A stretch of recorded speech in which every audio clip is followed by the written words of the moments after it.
Welcome to Mentoring Moments. Mentoring Moments is a sub-series of the E-Commerce Edge podcast.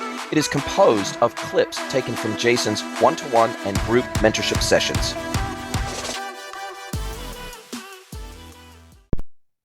Hello, everybody, and welcome to another episode of the podcast. It is my absolute pleasure to welcome Neil Twa to the podcast. Welcome, Neil. Hey, Jason. Thanks for having me, man. My pleasure to have you along for the ride today. And we're talking about off air that you are in the great state of Missouri, in Branson. And you said that you grew up there. You didn't grow up there. You were there until the age of 2, and that you lived in multiple other places around the country. But you're now back in Branson. And for those that maybe are not that familiar with Missouri, but they may be familiar with the TV series Ozark, you are actually in the Ozarks. So we're Ozark Mountains. We're about an hour from Branson. So anybody who wants to know if we do drugs or are part of anything in the Ozark show that I've never even seen, I've just heard enough about it to get it. Yeah, we're not even part of that, by the way. No, you're actually the opposite of that. You're a card-carrying, proud, flag-waving American, and you homeschool your kids, and you have built this business, this online business that now affords you the freedom to live the lifestyle that you want. And that's why I wanted to get you on the podcast as a guest mentor to talk about your journey, to talk about how, I guess, going from a place where perhaps you were beholden to other people and other organizations, because, you are, at the end of the day, you are one of the largest tech companies in the world. You're IBM, but for the last nearly 17 years via Voltage Holdings, you have not only built your own brands and help them to be successful on Amazon, but now you've evolved your entire business. You provide marketing services, but you also acquire brands, help them to become even more successful, and then you sell them on. And so you, I guess, help to buy, build, sell online brands. Mm-hmm. And this is something I think that a lot of brands hope that they ultimately can build something that is attractive to someone like you, attractive enough, but still with enough growth potential, because there's that fine line, right? If they feel like they've maximized their growth potential and you feel like they've maximized their growth potential, then maybe you feel like they're not worth acquiring because I don't feel like I can move the needle enough to add enough value to make them then resellable on a flip basis. Correct. So I wanted to talk through with you today, what are the types of things you typically look for in these businesses that you acquire? And as I understand it, most of them are Amazon businesses, primarily, at least when you find them. Then they may even be Amazon only businesses or Amazon primarily businesses. And what I wanted to talk about today is, what do you look for in some of these brands? If I'm a brand out there and I'm on Amazon and maybe I'm an FBA business, and I'm looking to make myself attractive for acquisition, someone like you. And look, we've seen massive disruption in this industry. We've seen Thrasio go under. We've seen lots of these roll-up businesses that have acquired 20, 30 FBA businesses. They thought they could bring economies of scale to those businesses, mash them all together, and take perhaps marginally successful FBA businesses, and by mashing them all together, we turn them into this great behemoth. But we've actually seen, when money isn't free and when capital isn't free anymore, that model doesn't work. And it's been very interesting to watch how many, when the tide goes out, you see who's swimming naked, I think is the saying. We found a lot of brands were swimming naked. And a lot of brands, is that what you're finding now? And are you finding that a lot of those formerly successful Amazon brands are now distressed? And are you typically coming in and finding them as a distressed asset, acquiring them as a distressed asset, bringing your skills and experience in marketing to the table, building them back up again, and then being able to sell them off once you've created a whole ton of enterprise value? Is that your modus operandi? Yes, it is, in very simple terms. There's distressed brands, there's brands that are normalized in terms of growth. They may have a 3 to 5% growth organically every year, but that's only matching inflation. So we're looking for brands that are typically doing a 10, 20, 30% organic growth or above inflation, but considered growth in the market through whatever channels and mechanisms they're selling. I prefer they have at least 10 to 20% off Amazon channel open in some capacity that maybe hasn't been exploited due to limitations of funding or intellectual capital in the operator who's unable to open them correctly and hit their max, as you mentioned. But I don't particularly like turnarounds. I know some people do. They want to buy a turnaround. They think it's great. They're going to show who they are, and they're going to turn this business around. And it's going to be like, we bought it at a 1X and it was on its way down. A turnaround story. A 5X and we turned it around, and look at this, really a turnaround story. Like, they need that. That's an ego-driven thing. I don't care about that. What I want to see is a good business that's growing or stabilizing. And really, if I can speak to the operator and understand who they are and what they know about the business, and they know their numbers, then I will have more confidence when I look at the P&L and we dissect the business that I'm actually going to find profit, opportunity, and growth, and at least 5 to 7 key metrics that we're going to look at for this business to turn it into a successful flip. And that may take 2 to 3 to 5 years, but we know the upside potential is baked into that cake because the operator knows what they're doing. If I go to the operator and talk to them and ask them what their numbers are and they don't know, or they're confusing gross margin with net margin or net profit, I'm like, sorry, like I can already tell your finances aren't going to look good and your operations are not going to be great either. So there are indicators to those businesses that we're looking for when we determine whether or not they're acquisition friendly.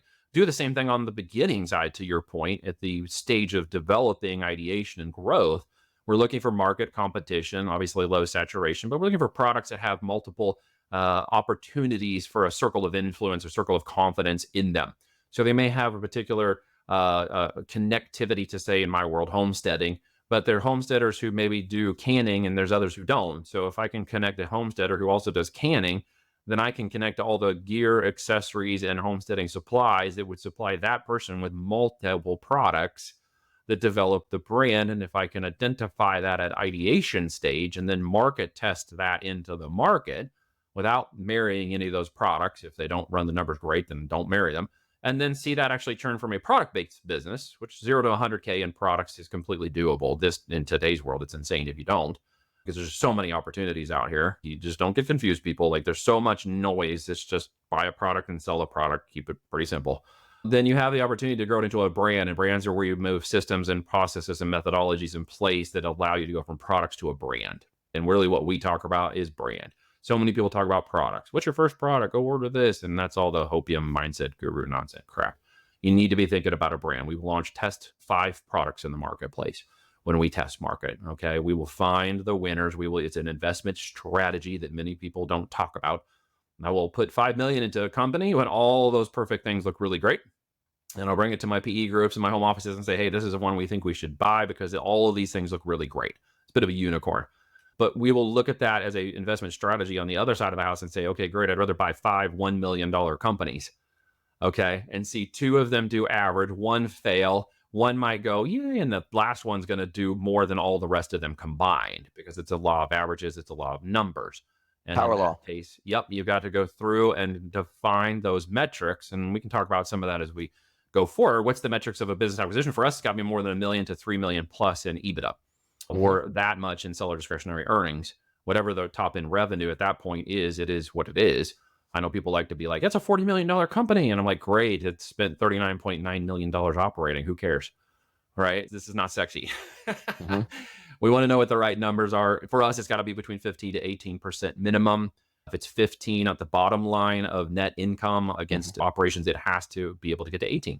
To 20. If it's 18 to 20, can we get it to 21 or 22 or normalize or stabilize? So you mentioned growth is great, but stabilization is good too. If I could take a business that's maybe at 20 and turn it into a 22% and just take a 2% optimization, I can have a 2x return on that at time of sale above original buying price, which is a pretty good return. I didn't blow it up into a 30, but at the end of that, it's a great business. It may be a holding company that just continues to work and be held and continues to grow, or may become a great asset for somebody to sell. It's all a matter of which position and person you're going to sell it to at that point and what their investment strategy is. But for us, it's growing the profitable brands in 3 to 5 years to an exit as large as profitably can be made.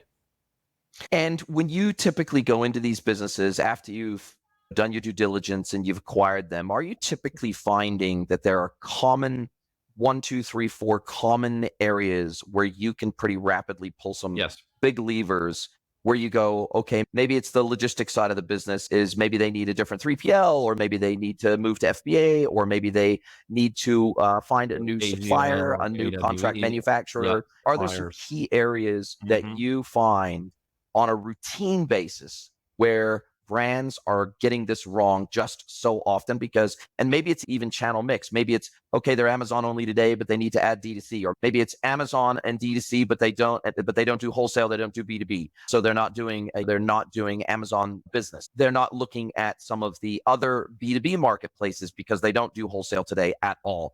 Is it that maybe they are just reselling somebody else's goods today, but they maybe need to either move to white label, or maybe they need to move to an in-house designed and branded product instead of just reselling a product that's competing heads up with 50 other sellers on Amazon. So in other words, they need to either curate and or differentiate their product lines. What are the most common things you see these brands getting wrong or not? They don't have the, as you said, they either don't have the financial capital or intellectual capital to be able to look at all these opportunities out there to either optimize or expand and grow their business. Yep. What are these common areas that you see that just over and over again, these brands make the same mistakes? So to back to your point about Thrasio and their interest in terms of the money versus operation experience, they had very heavy operational experience at the very tip top of their business, the people who started it.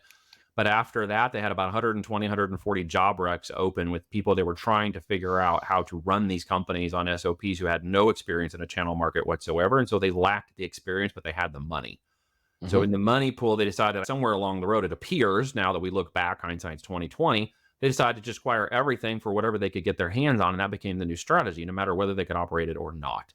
So it became an acquisition heavy problem, right? And I think maybe a business strategy that they possibly thought about a restructuring of that debt later on, as the pattern goes now, it may have been the opportunity cost or whatever you want to call it in terms of them going after it. And now an investigative report is coming in on about 300 million of those dollars that may or may not have been used allegedly for fraud in a sort of a slight Ponzi looking scheme. There's an NBC article or a CNBC article that just came out. I think it was a CNBC article. Go check it out. It was Amazon aggregator loses other top execs in a bankruptcy. You go dig into the details of that and read a little bit about what they did wrong with money and people operations. But to your point, that kind of begets the problem that operators have in this type of market. Amazon has become extremely complicated in the last 3 years to run, more so than any time since we started this in 2012. It's become very complicated in its operations, logistics, and pipeline. Its ability to move product just in time and not just overload the FBA warehouse with anything. So people got really slap happy with the whole retail, online arbitrage, wholesale kind of nonsense and just started overloading Amazon with all kinds of product. And what actually slingshotted back after last year is they had amazing amounts of returns and refunds from products that weren't even theirs. And so it really overloaded the system terribly. And so now they're saying fees to stop that. They're putting in certifications for battery types like the button batteries and going after supplements retroactively and saying everyone has to come into a yearly certification now and prove that you have this certification. So they're going to eliminate a bunch of supplements. It's going to open up market share. Cool. It's going to open up market share when they eliminate people through the fees process because they're not truly operating at private label, which you should. If you don't have intrinsic value, if you don't have the IP up to a design or utility patent on your product at some point, you're going to be non-defensible in the market. So to create defense, you have to get up to a patent on your product now. That is not a requirement at the start, but it will be a requirement of staying growth in the market and competing in the market and defending your brand. So that must happen. If we see products that are in a business that we might acquire that have that potential, that's one of the bullet points we're looking for. Could we move them to a design or utility patent? Okay, for brand defensibility, that's going to be the new de facto standard in the coming year on Amazon. Okay, it's just going to need, because so much demand capture is coming in now. Up to 30% of television ads, even if they don't say Amazon, are ending up on Amazon. Brand and development strategies from Amazon to TikTok Shop to create brand awareness now are huge, which has really moved Amazon in the last year towards a demand capture platform, like almost exclusively. It used to be brand awareness and demand awareness, but now it's brand capture, which is also the opportunity that Voltage has taken. And since we started our quote unquote as seen on TV strategy, when I launched one of my first successful brands off the back end of an infomercial that wasn't even mine. The infomercial was someone else's, and I just got them on Amazon and captured all that incoming traffic and took over their market share and outmaneuvered them on Amazon. And that became a strategy we look for as part of our process.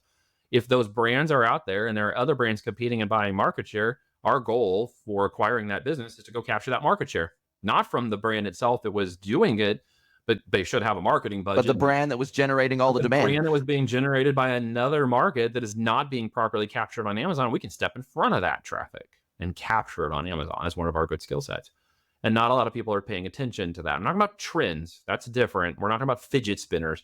We have certain requirements for business and growth and evergreen products. They have to have more than $12 in profit per unit, preferably 24, 36, 48 or higher. So $50 to $200 plus in retail. That's an opportunity in a company we buy to look and say, okay, if you're not in there, if you're 35, 45, 55, how do we create a 75, 95, $125 version of your product and elevate that brand. That's one of the bullet points we'll look at in terms of the competition of that product, because usually they do not have the skills, capital, or intellectual capital sometimes, or desire to even do or think or test at that level. And we do. And they will not necessarily have the capital to do it. So we do. So we will elevate brands that the operators simply have been unable to elevate. We will go in and do more of the same products and different packaging because they've never expanded their brand out horizontally to capture more of the market share that's moving to get closer to that river of traffic on Amazon, moving 24/7 and 7,800 products a minute. They've been over here on the shoreline trying to coax it in and got close. And of course, they're getting sales and going, but they're literally not in line with that traffic. And once you do, it's a juggernaut of traffic on Amazon. It's huge. And so we look for those data points. Logistics, you mentioned, of course, that's always important because they'll be usually not the most attuned to running a logistic operation. My partner is a logistic guru. He's a genius. He's like, when it comes into just demand, different warehouses, structuring the logistics cost and freight and LTL, and whether we overnight some and you send some by freight, and the whole process he's got down is amazing. It's a genius when it comes to that. And so we've been able to not only keep products in motion, but lower the costs. And when Amazon's fees are going up now, it's actually created market opportunity for us and made us more money. And I kudos to him for being just an operational genius in the way that he structured multiple locations from AWD to AGL to FBA to 3PLs. If you don't know anything I just said, Google's your friend. But the end result is that he's been able to help us create a just-in-time pipeline that I know is super strong. Why? Because we rode it through COVID. And when we had $4,800 up to $6,000 in logistical costs on a 40-foot container, that went up to 25 grand on some containers. If you cannot withstand that in your logistical business now, you should be prepared for it to happen again. That's just a forewarning. We're seeing the prices and stuff go up again. If you are not prepared right now and you did make it through COVID, good for you. If you started after COVID and you're in that, please listen to me right now. Your business needs to be able to sustain $10,000, $20,000 container, 40-foot container loads of product. Okay. It's probably going back there again. It's probably going back there again. I'm not saying win. I'm saying it's an event. And there are events that lead to win, and it'll happen when it comes. Just there were events that led before. It will go up. And if you cannot sustain it, you won't ride through this. So this is your warning, right? So can you produce that? Can you get that position? Again, we look at that on the build side, and we look at it on the buy side. If it's on the buy side, can we move logistics, multiple supply chains, redundancy in logistics, redundancy through operational? Can we reduce costs by creating shared services in Voltage? We have shared services in terms of operators who do multiple points, operators that were trained by us, who came up in the business, built a business, and have been with us for years, who run companies of their own, who built them from zero with us, are very expert trained. So we know in our way the capacity we have to overcome one of the major fail points that the aggregators had. Now, we went out to become an aggregator, by the way. I should sell this. In 2019, I raised capital. I had 2 home offices, verbally guarantee $50 million in capital by 2021, and we were going to paper. We were going to buy about 53 companies.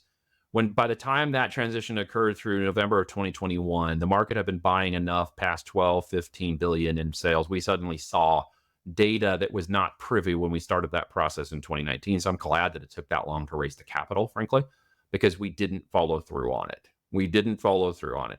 And I'm glad that we did not, because we were going to be on accident, if we weren't paying attention to our numbers, buying companies 30, 40% above market share. They were just in buying everything they could get their hands on as fast as it would. They were buying nail brands with $9 nail products. I'm like, this is the stupidest thing I've ever seen.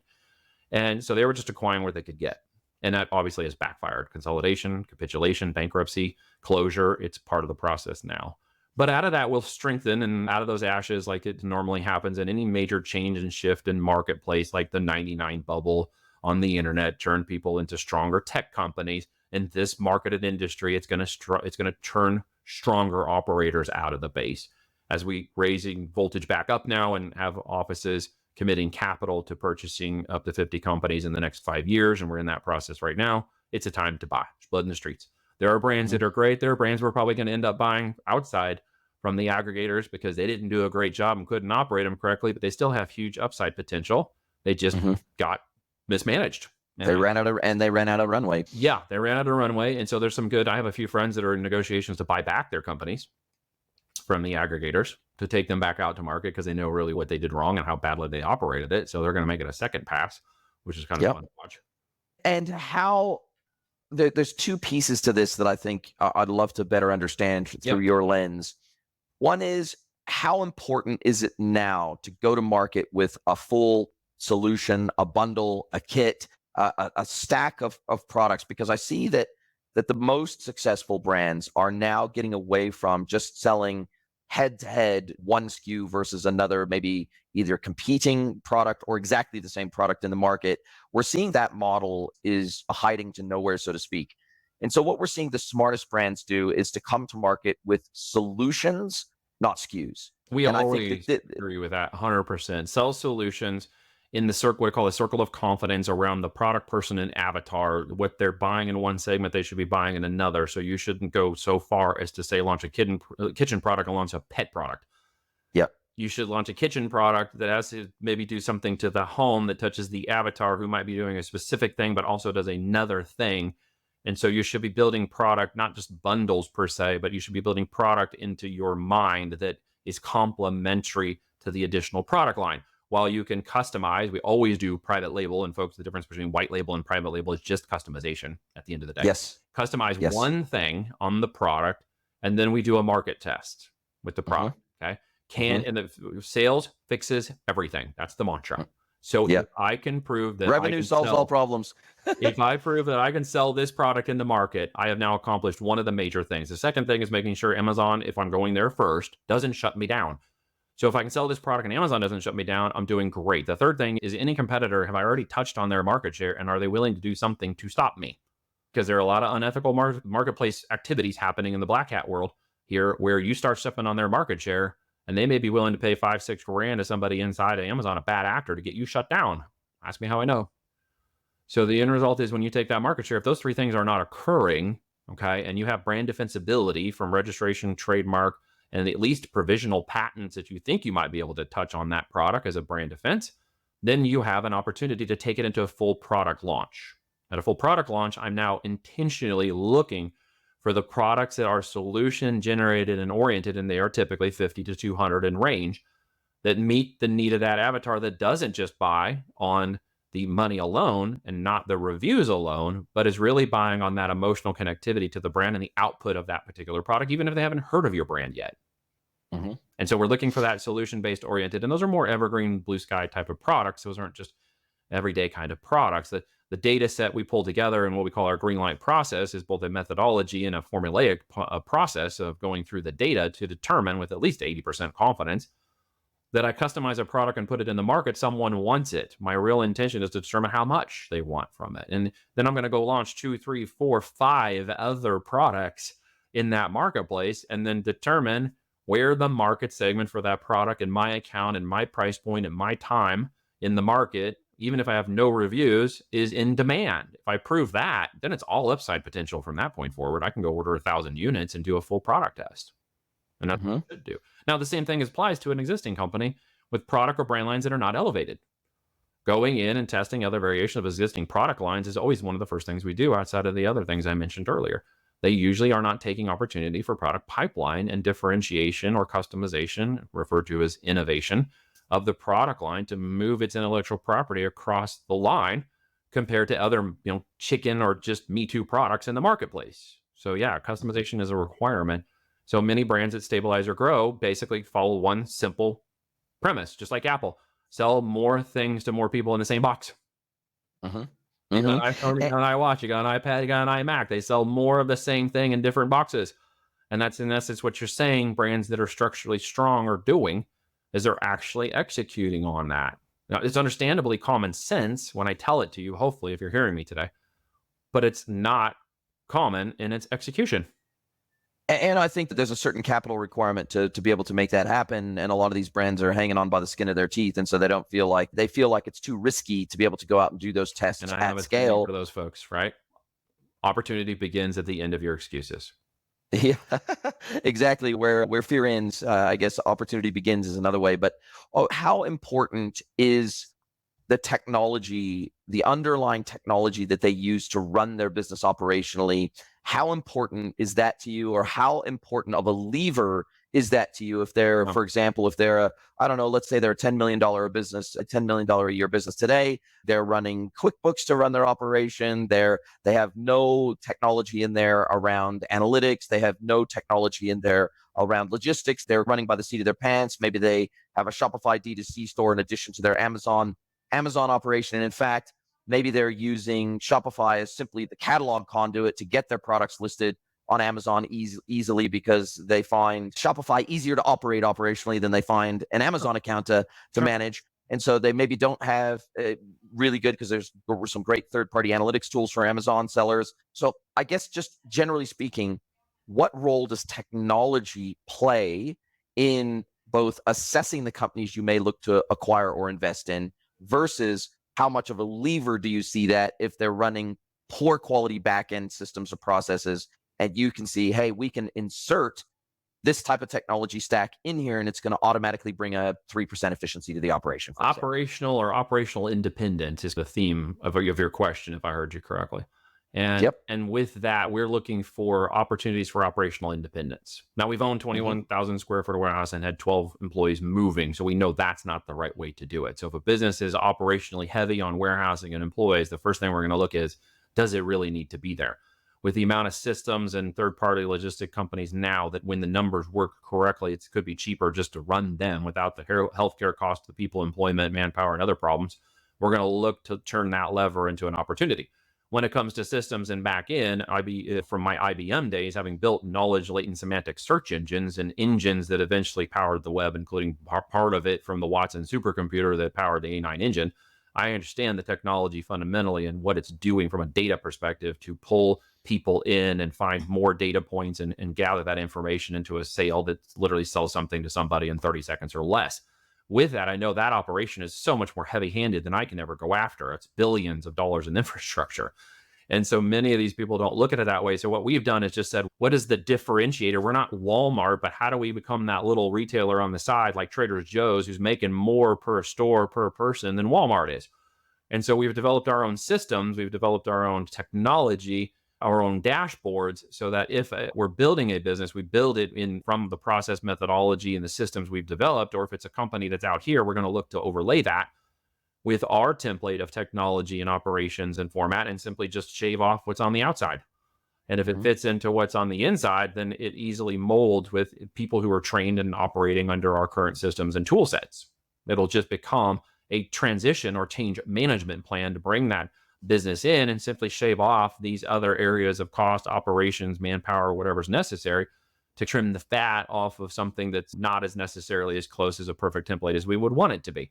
And that could literally be certain manpower locations, warehouses, or other things if we decide the business is worth it. Otherwise, operational independence is one of our key factors. If they have a warehouse and employees, we will typically pass them over because we now know the time and energy it takes to do the change management on that is not worth finding the next business that doesn't have that, but has all other places of operational control where we can trim a little bit less fat and pull the levers on things that we already do really well to increase the value, profitability, brand line, and smooth operations of that business forward. If they're on Amazon, the technology handles itself, really. It's a little more complicated and it has to be learned. So we've trained people on the management of that, even down to how to just deal with Amazon itself. I'm not an Amazon fanboy. I love the system. I've been on it for a long time. I think it's a miracle the dang thing even works. But it's still like a hammer that can build beautiful things or smash your thumb, or is like what the third device in the world that kills people behind like baseball bats. So you could be careful, right? You got to swing the hammer the right way. Shopify and the other marketplaces are the same way. They have slightly different psychologies of buyers. There's different levels to pull. We have DTC brands that have done 30, 40 million on one side who've done very terrible on the Amazon side. So we help them. We have Amazon brands that are doing 10, 20, 30 million on one side, and we help them open up the presence of Shopify and take those levers. And why? Mainly, we're trying to gain more customer and market share and buy more avatar, but we want the subscription base. So if we can pull Amazon and subscribe and save up to a revenue generation in one company, channel, and then go over to Shopify and bring that up and pull them into a membership or subscription channel, the opportunities between that now is almost equivocal to SaaS exits, 8 to 15x. You build up omni channels with multiple subscription bases, and you can literally get SaaS style evaluations now. When we look at marketplaces like TikTok, which they're just announcing fulfilled by TikTok, which is basically an attempt to go after FBA and to solve a problem they knew they had to fix anyways, which is products being sold on their platform that are not delivered fast enough and hurt their experience. So they're rolling that out extremely fast. I know Shopify tried that and completely failed at it. So I'm curious to see if TikTok can pull it off. We prefer to MCF or multi-channel fulfill from Amazon to TikTok Shop. So we don't need to use their infrastructure. Amazon is our backbone of logistics. So when we open a TikTok Shop, we simply connect the two, and any orders from Shop go and get fulfilled by Amazon's logistics system. It just acts like a 3PL in that way. So then we just focus on market creation and brand development through TikTok Shop. And that creates market demand for those particular products, opens up that channel. They don't have any sort of subscription-based model, but I know it's coming. And with the whole legislation, people are like, okay, Neil, I heard you say TikTok, and all of a sudden, blah, blah, blah, blah, the narrative kicks in. They're going to get shut down, and they're an evil corporation, and all corporations should have been shut down there. Don't get me started on historical stuff, because at the end, corporations were a temporary time. They were supposed to be for a purpose, and they were supposed to have an outcome, and then they were supposed to close. They were never meant to run indefinitely. So anyways, historical lesson. But the end effect is TikTok is not necessarily an evil empire. Yes, actually, their data and information is owned in the United States, more than 60% from Chinese. And so don't buy into the narrative. They're not going to get shut down. They might get broken up. One of my friends is constantly on, I guess I'm going to call it X. I was going to call it Twitter, telling everybody that he believes that Amazon should buy or is going to buy TikTok Shop. And I thought that's an interesting theory, because literally if they just went into the Amazon customer app and gave you the ability to upload and connect like TikTok does to the shop and the product, they would blow it up. Like you would have 150 million creators overnight. They've made it very difficult for Amazon influencers to get involved in the tracking of the UGC content and its connectivity to the products, and they simply don't make enough for 2, 3, 4, 5% commissions, when I can go over to TikTok Shop and run the same videos and get up to 25 to 30% commissions.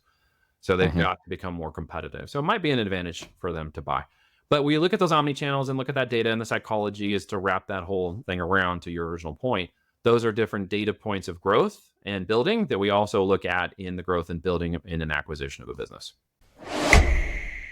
Hey team, I have a big favor to ask you. Please pause this episode and send the link of this episode to someone you know that you think would enjoy this content. Really appreciate you spreading the word. This is how we grow. We're not a Joe Rogan. We don't have big, massive advertising budgets, but we absolutely want to grow. We want to get the learnings from all of these episodes out to as wide of an audience as possible, and we need your help to do it. Thank you. And now back to your listening. And what do you think about channel diversification and strategic wholesale? We know the DC 360 says that by the end of 2024, they're estimating that there's going to be over 1,000 vertical specific B2B marketplaces active globally.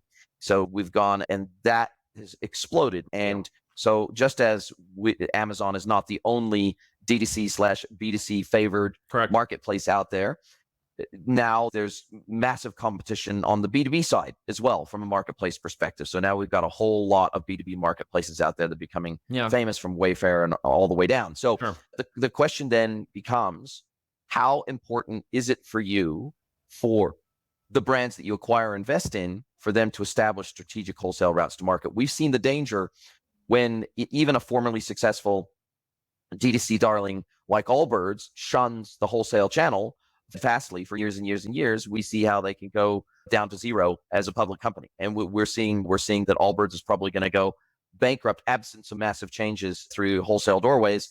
They're going to probably go bankrupt within the next 12 to 24 months. And so, how important is it for you, for the brands that you work with, to get outside the pure D2C or B2C model and say, look, do we have some strategic wholesale partners that we can also sell through?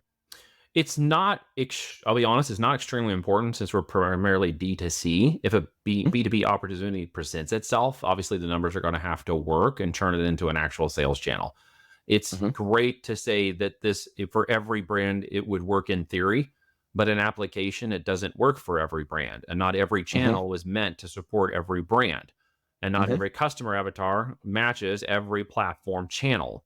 So if I'm taking it and saying, I'm going to take this brand on Amazon and put it on Etsy and Wayfair and Walmart.com, and I'm going to put it in the other marketplaces, you're not guaranteed that's going to increase anything except your time and maybe your cost expenditure if you're not really looking at it right.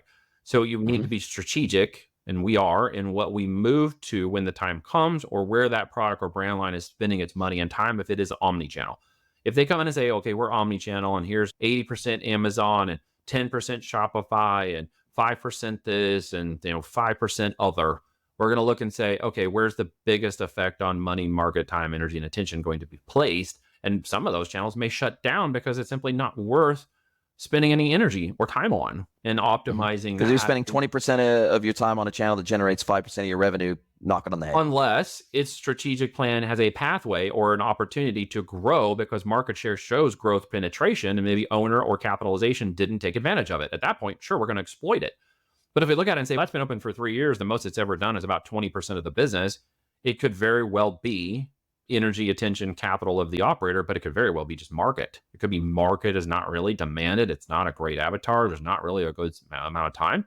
And if it will do 20 next year because it's done it the next 3 years, then we just leave it alone.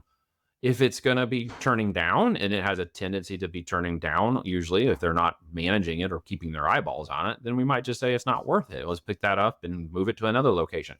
But there are certain channels that tend to sync better with others. And that halo effect of anybody on the web now touching something and ending up somewhere. We now see that Amazon's 5% of the retail market now in the United States, which is insane. It's huge. Walmart would love to be that on the, they're not going to make it if they keep going. But there's market channel opportunities. And the biggest one I've seen in the last year is the connectivity of the psychology of the buyer, specifically between Amazon and a TikTok shop. The buyer is very much the same. And you're like, Neil, that doesn't make any sense. I thought it was only like 18 to 25-year-olds who were on TikTok. I'm like, no, go look at the data. The demographic growing on Amazon is 40 plus, and the demographic growing on TikTok shop is 40 plus. They're matching with the amount of people who have a consumer value and have the ability to purchase larger or more amounts of product and consumable goods. And that's the fastest growing demographic on TikTok. So by proxy, what's happening is they end up on TikTok seeing the product and not really trusting TikTok. 25% of them are ending up on Amazon and buying the product anyway, or buying somebody else's product. So that's very powerful because the psychology, the buyer, the system connectivity, the SEO relationship of keyword driven now from TikTok tied to keyword driven SEO that matches Amazon. And of course, it'll go into the Bing and Googles of the world. If you're getting into bestseller ranking on Amazon, your keywords will then target over to those platforms. Tie that to YouTube with keyword driven around your products and your advertising, and then switch over to TikTok shops and go after the same keyword driven organic traffic and watch what happens. That halo effect is very powerful. In fact, it's excluding Shopify over here to itself a little bit, mainly because time and attention to SEO on Shopify is difficult. So you need a very strong paid acquisition channel of some kind model until SEO can really ramp up, because it's your own opportunity to SEO on the Shopify side. And so that takes more energy, effort, and of course, knowledge and application to do that. Then you got to get a good channel strategy and you got to pay for that traffic. We all know what's going on with that, right? Meta, cost, CPLs and CPMs are all through the roof in a lot of places. You still have to acquire that customer, which means you've got to be stronger on your customer acquisition. You've got to know your LTV, at least out to 90 days. You have to be able to acquire them into a secondary channel or a second or tertiary product through that pipeline. It's just a requirement now. If you can track them through acquisition on Meta, through Shopify, and they don't buy and check them back to Amazon, that halo effect, you got to go with that. You got to go with that because they will spill backwards and improve the brand. It may not look profitable at first, and most likely it's not, especially if you're sub $50 now acquiring products through Meta. You've got to be able to get that customer acquisition through to another channel or another location. They're not really spilling over to the TikTok shops. So TikTok shops is spilling back to Amazon. So you've got to look at how that halo effect is in your brand if you're building with that intent in mind, or a business that is established that is utilizing one or more of those different channels. It's going to be based on their avatar. And some people don't understand that well enough, and they just went open a channel. Why are you doing that? That's your buyer's not there, and that's isn't the best way to capture them. Let's go find out where they actually are and capture them where they stand. And that could be TikTok shops in demand today, with the demand creation side of those brands. And two questions that naturally drop out of that line of thinking. First of all, how important is internationalization for most of the brands you work with? And do you look at that as an expansion opportunity where you're going, hey, Amazon is big all around the world. It's not just Amazon US anymore. Amazon Mexico is just absolutely booming. Amazon Canada, booming. Those are very close adjacent markets. In fact, I suspect that many of the products that are sold in the United States are manufactured and increasingly becoming manufactured in Mexico.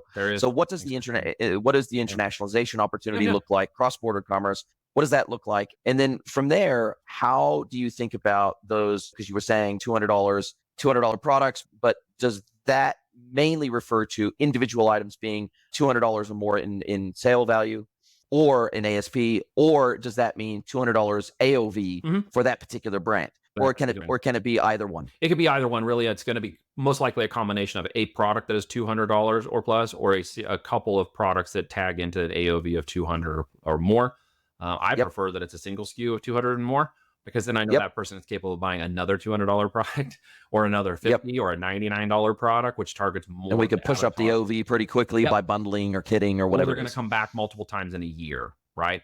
So for us to equate that, we look at Amazon's own numbers and try to match that. Amazon's own numbers and its own admission is that a Prime member, kind of answer your first question in reverse, then I'll get back to the first part of your question, is $1,000 in a year on an average for a Prime member. So what do I want to do as a third-party brand with private label on Amazon? Right? I see. Okay. So you want to capture as much of that $1,000 wallet share you can, either with one brand or a combination of brands in your portfolio. There you go. There you go. Preferably it's in the brand that I'm working. If the series of products, subscribe and save, or additional products in pipeline I'm developing, to which I may have a $100 product that needs to be bought 10 times, either through subscriptions or renewals, or I got to have multiple products that equate to a customer's opportunity to buy $1,000 from my brand in 1 year through the Amazon channel. If you're not thinking about it like that, then you're not thinking about pipeline. You're not thinking about product development. You're not thinking about more market research tests. You're just trying to get that or CLV or anything, any of that. Yeah. No, you're just trying to get that home run product in, and you're just trying to wait for that big Lambo hopeful dream thing to occur. And you're not looking at it as a process and mechanism to develop a brand that every 12 months has the ability to potentially get up to $1,000 from a customer on Amazon who's buying $1,000 already from other brands. So why not? So once you pull that backwards, you start to think in terms of what cross-market, cross-channels look like, in terms of what the value of my time, energy, attention, and money is again, and where internationally, back to your first point, I should go. I have a guy coming in right now who needs optimization and opening the channel on Amazon.com because he's doing over 6 million in the Mexico marketplace. All right. And I see huge opportunity in the United States. We've tried to do it in the United States, but guess what? It's not the same in the United States as it is in Mexico. So if you're going to go international, you're most likely going to need help, because you will not know that the Amazon.com marketplace in the United States is very different than the .com in Mexico. You need local capability and knowledge and expertise. You got to know the knowledge. You got to know the avatar. You got to know the systems are different. You got to know the way that they do the intentional buying of that 30 seconds or less customer is different in Mexico than it is in the United States. It's just not, oh, I'll just throw it up there and see it, and it'll sell more in the United States because it sells a bunch in Mexico. It won't work. The same way you can't take it over to Germany and into the EU Union and expect that to happen either, or go to Japan, which is the second largest marketplace, and see that happen. Or certainly don't go to Canada and expect that to occur either, because there's 36 million people in Canada and there's 38 million people in California. So you got to look at where you take your value and where you want to maximize your brand before you start expanding internationally, because other people say it's sexy and it's going to solve the problems of your business expansion in one marketplace when you really haven't taken over market share in that first marketplace anyways. So then you're like, I can fix that problem by going into other marketplaces. That's just like a squirrel moment, just like squirrel, like you're off into another shiny object, right? You need to be strategic about when you open, and then you need to know that when you open it, you've done your market and research competition. You know that your product or brand type has a customer segment in another market, or you've just wasted all your time and money. And if Amazon's pushing it to do it for you, which they will at certain levels, oh, we'll pay for that, we'll do this. Make sure it's going to be in their best interest, right? Their margin is your margin. So at the end, you're going to want to make sure that you don't just push into things because it sounds really good. You need to push into the business. So when we look at it, expansion for us usually is going to be DTC in the .com, because we start in the .com and move out from there. And there's a lot of market expansion in America. All right. America is huge. We're consumerism. We buy a lot of crap. We do. That's just the way America works. It's opportunity. So you can look at other marketplaces and say, there's a lot of opportunity in there. Yeah, absolutely. But strategically, I will not usually waste that time to go into those other marketplaces for products when I know the change of psychology of buyer is going to be very difficult, right? Now, here's something people should pay attention to. And again, hear what I'm saying. I didn't say don't do it. I'm saying be very smart about when you do it. It's very be selective. The difference, right? Amazon's got a little problem going on with his trademark system. You probably know about this.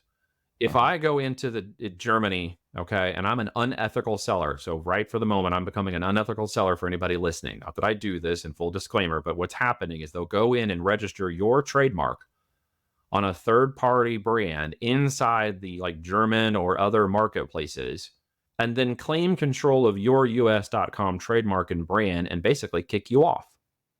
Wow, that is diabolical. Diabolical and completely within the mechanism of Amazon's system. Okay. So how do you defend yourself against that?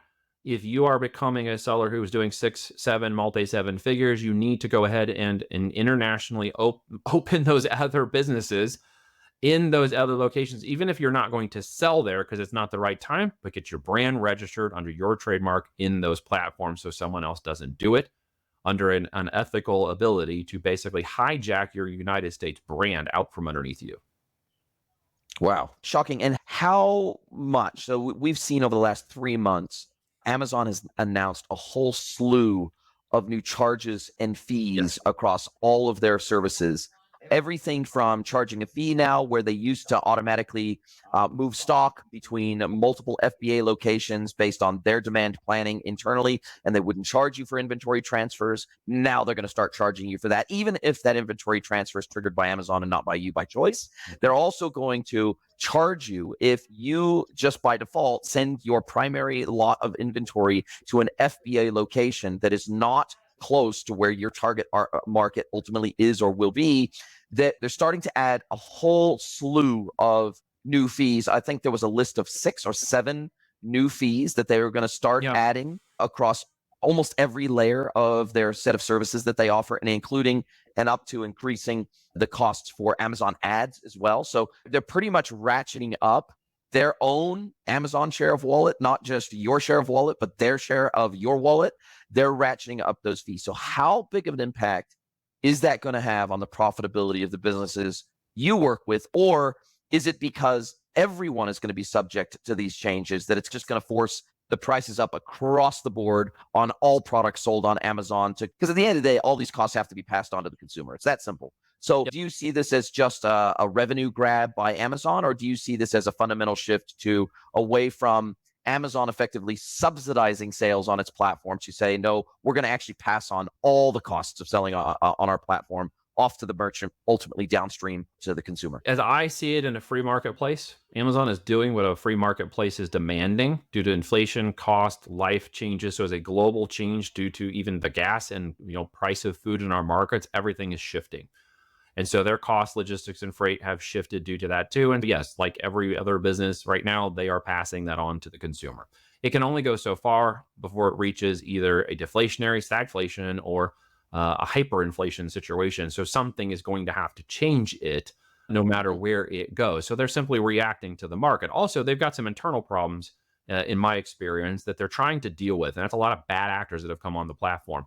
And to eliminate the bad actors and certain types of models of selling that they originally started to allow the platform to do as a conception of innovation that they moved into the marketplace. Well, a lot of bad actors and a lot of marketers came in, and when they blew through the system, they forced a lot of compliancy changes and a lot of reactionary changes to the way that they were jacking with the system that was originally built. And for that, they've had to put more compliance, more fees, and more things to clean up the marketplace, to remove the bad actors, to remove the inventory costs of shipping and transporting between places where product is not selling and simply being moved.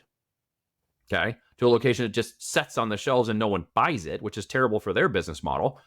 So again, it's easy to make Amazon the evil empire, but you have to look at their response to the market, the way the consumer base and the capitalist base is working within our country. And of course, the sellers that are 60% of their seller base that are dramatically impacting that ability to reach the customer, because the .com itself on their books is not profitable. They use it as a loss leader to reach their advertising and media empire that by 2026 will become the primary source of profit for their company. It's going to surpass AWS and infrastructure for profitability. So their advertising is now becoming an economic engine that third-party sellers pivot to take advantage of.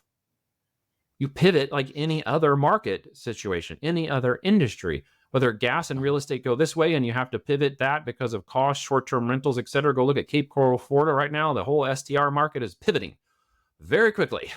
Okay. That is a normalized process of business and change. Amazon is simply reacting. Do they have bad actors? Heck yeah. Are they as a company acting bad in the interest of their shareholders? No. They're Hmm. trying to maximize profits and minimize the impact of negative players in their market, moving products in through warehouses and doing other things just to move product that they're having to return that ends up in some location that doesn't sell. Then they have to dispose of it. That costs manpower and other things they've got to deal with. And so they have come to a place where they're like, great, this is the year we're going to clean this up. This is the Hmm. year we're going to eliminate a lot of that through cost fee structures and logistical changes.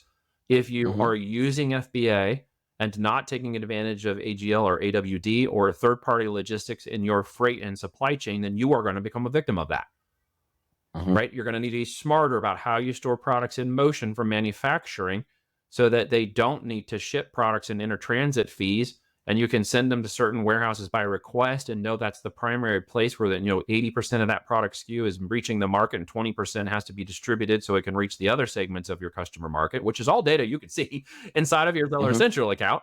Okay, to know how to be smart about playing this game. If you are just flipping product for profit, if you're just wholesaling and doing those other things for shop your way to wealth and whatnot, yes, the system is now turning against you. It was turning against you 3 and 4 years ago.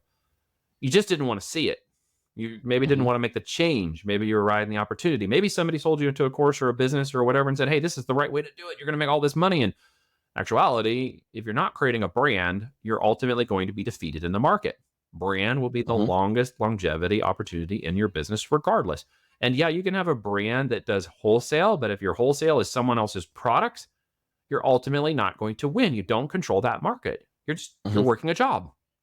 If Hmm. you own your brand, you control the brand, you buy the company, and you own the outcome, you actually control where the brand goes, how it manages, and who's impacted by it, as Hmm. much as you can possibly control.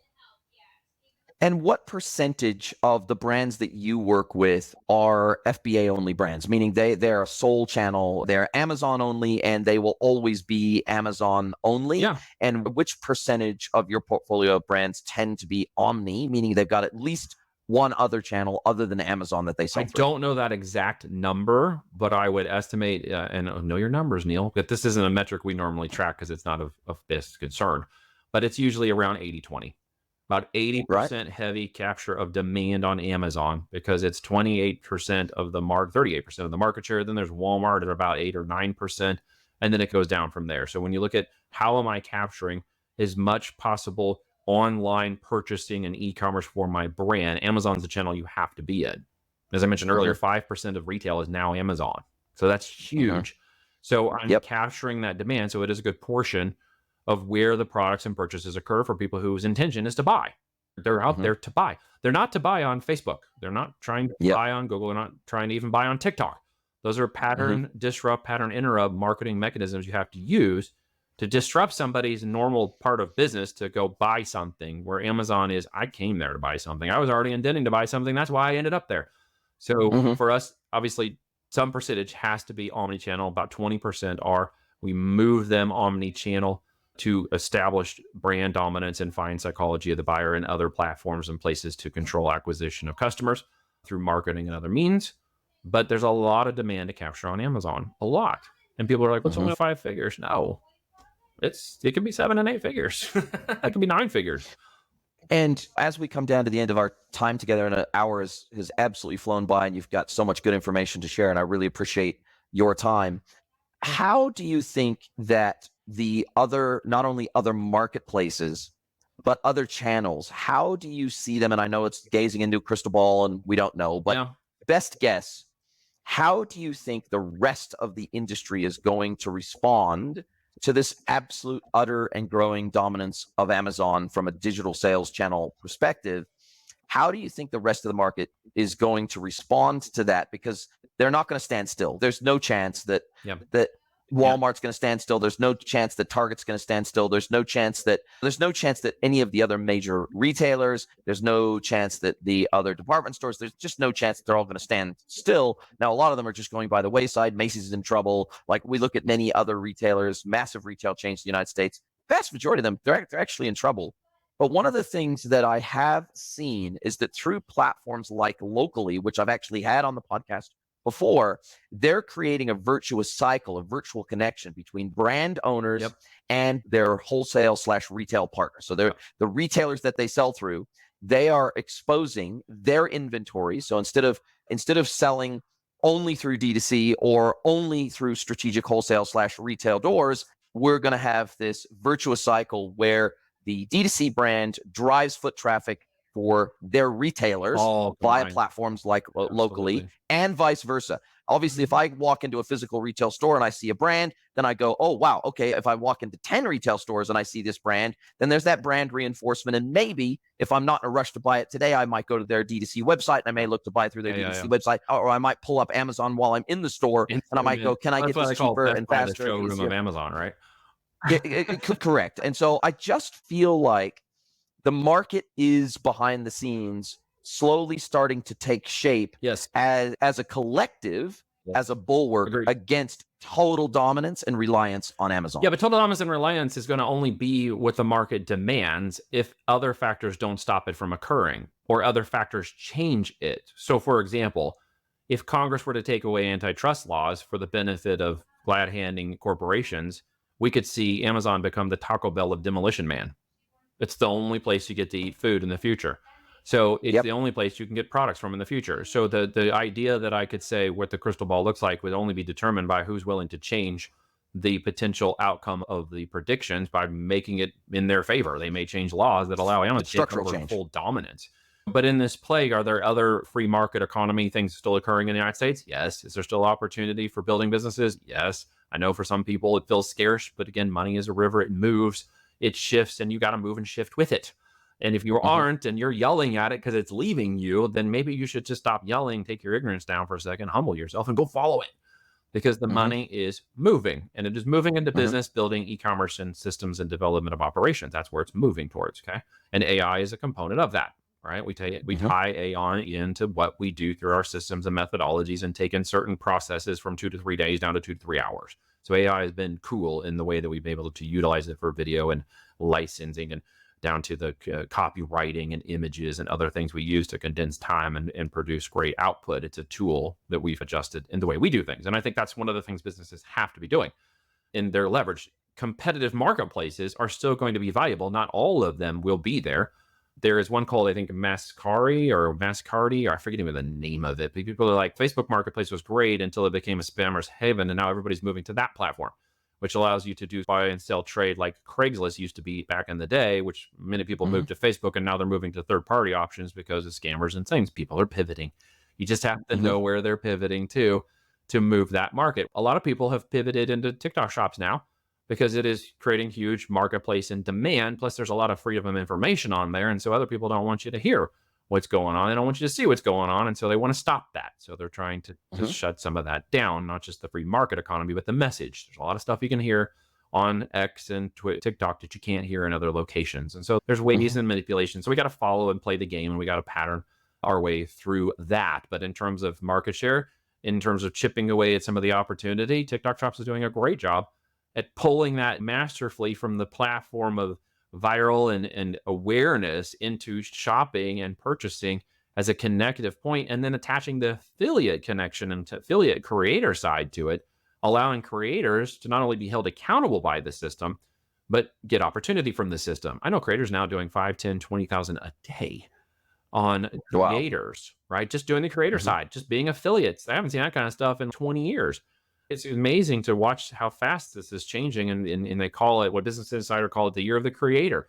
So guys, if you're like looking for a little side hustle income or whatever, go check out the TikTok creator side. We created a little thing called Simple Profit Playbook, which is a subsetting of our Voltage e-commerce playbook to move creators and UGC content creators within our network to help us power our brands and be able to create the content necessary to support the brand, and even support the brand beyond just simple videos, but into brand ambassadorship as we move them out.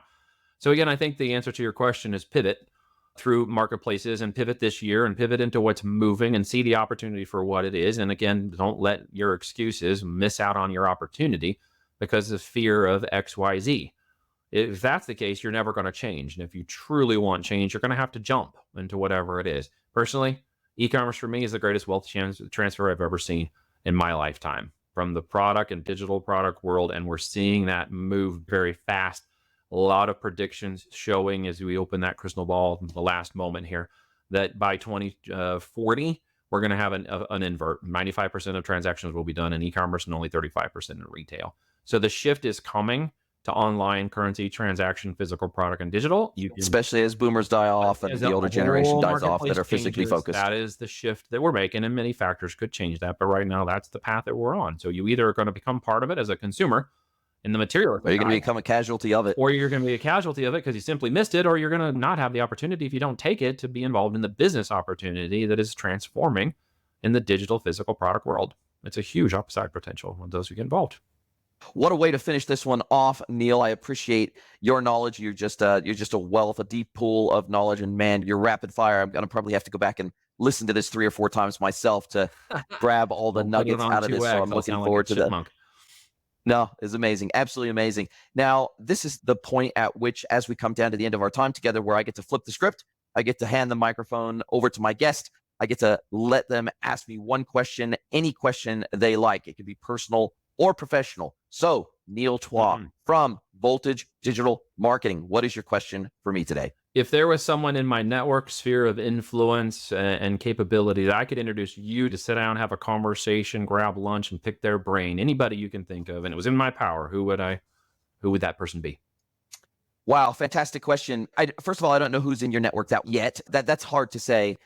Look, it's interesting because oftentimes, like I said off air before we even started recording, my goal with this platform of mine that is growing, but small but growing, I want to platform people that wouldn't typically get platformed. So I probably would select someone from your peer group that I think has amazing knowledge that hasn't ever been talked about before, that hasn't been on many podcasts, that isn't well known. I could say the Gary V's of the world. I could say the Joe Rogans of the world. Separation is possible, and we might tag them in this. And who could be Russell Brunson? Could be Elon Musk. But someone said Andre 3000 one time, and I'm like, hey, that's cool. We might be able to pull that off too. Exactly. But for me, I've been mostly about trying to identify, and it's oftentimes the way that I discover the people that I have on my podcast is I see their posts on LinkedIn and I go, wow, this person, and then I go to their profile and they got 5,000 followers or something like that. And so I think, wow, this person is absolutely got their finger on the pulse of the industry. They clearly know what they're talking about.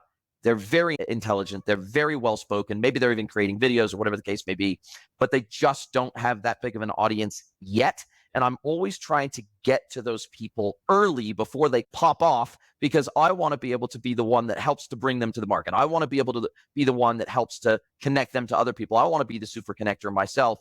And that's even when I go to these conferences, like I'm going to be Online Chicago next week. My goal is to be that nexus that joins people together. Oh, Bob, you need to talk to Jane because you guys don't know each other, but you guys are maybe working in the same space or whatever. And I think you guys can absolutely help each other, whether that be content collaboration, whether that be sales collaboration, whether that be businesses doing some sort of collaboration. I just think that the hive mind of knowledge in our industry is mind blowing. Yeah. I have been in this industry for 24 years now, and I still, on a very regular basis, come across people that have been in the industry 5, 10, 15, 20 years that I never even knew existed. And I start following them and I start watching what they're doing, and I watch the moves that they're making. And I watch the content that they put out. And in many instances, they're not putting out enough content. And I think, wow, okay, cool. I see that maybe you post once a month to LinkedIn, but every one of those posts are absolute bangers. Yeah. And I'm so impressed. And I just think, God, it's a shame. It's a shame that amazing knowledge and amazing experience you have never gets exposed to the broader world. You know why that is? That's for those what I'm trying to do. And like me, I don't have some click farm in China putting 1 billion clicks down on every one of my posts like some social media experts do, allegedly. Yeah, exactly. And neither do I. And so that's why I just think we just have to have the right intent. That's right. And we have to outlast. And like I said off air, you can't lose if you never stop. So maybe it's at 600 episodes or 1,200 episodes or Nah. 5,000 episodes Nah. that my podcast becomes as big as Joe Rogan, or maybe it never will. Well, I'm okay with it that. just it's where you're going to end up. Ultimately, is not going to be where you started. The same way people Correct. nowadays who've got a degree in biology don't work in biology as a degree or whatever, because that's just a lot the way it works now. It just doesn't work. Or even law. Even I- people that get a law degree oftentimes never work in law. You can go down the line. There's a lot of that. Like I wouldn't expect it to necessarily be where I'm at, but I can tell you the pivotal point when I realized it was the 301st campaign that actually kicked off at the first 300 in my marketing career failed. So after the first 300 failed, if I hadn't done the 301st and finally figured out what I was actually doing right back in 2008, I wouldn't be sitting here in front of you now. I'd probably be back in a job. Wow. Amazing. Neil, this has been absolutely amazing. I've thoroughly enjoyed it. Appreciate you sharing your wisdom and knowledge, and I can't wait to speak to you again soon, my friend. Thank you, sir. Appreciate it. If you'd like to get mentored by Jason for free, head over to greenwoodconsulting.net, scroll to the bottom of the page, and click Get Mentored by Jason.